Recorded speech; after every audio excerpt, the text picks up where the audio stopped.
natin.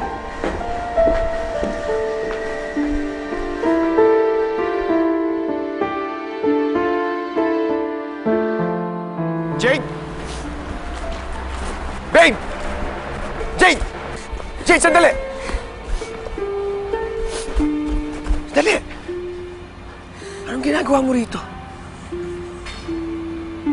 Nagpunta ako dito para mag-sorry. Dahil pinag-isipan ko kayo ng masama ni Lovelia. Yun pala. Tama lahat ng hinala ko. Nagkakamali ka. Ano pinagsasabi mo? Manloloko ka! Jade, sandali. You're such a liar! Nagkakamali ka. How long has this been going on for, huh? I trusted you, Conrad. Kinig ka muna sa akin, pwede ba?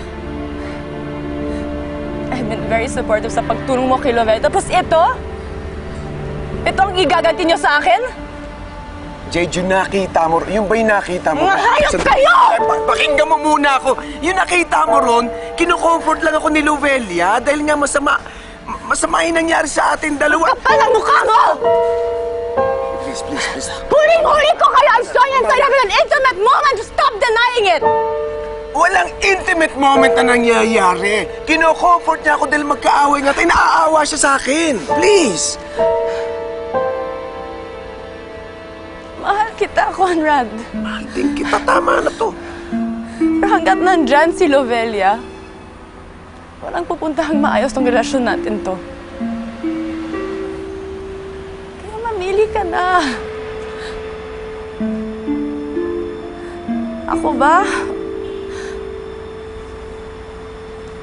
Si Lovelia.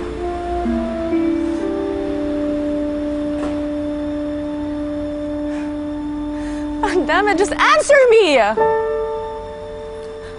Kung talagang mahal mo ako, this shouldn't be a hard decision to make, Conrad. Pwede ba? Tama na to. Itigil mo na to, Jade. Conrad, it's me or her. That's unfair. Huwag mo akong papiliin. Iba ka sa loob ng puso ko. Iba ang level ni Lovelia. So that's unfair. Huwag mo ikumpara yung sarili mo sa kanya.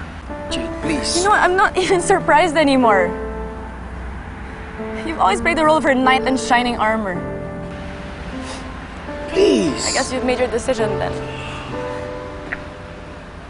Jade, babe. Magpakasaya kayo ng Lovelia mo because we're done.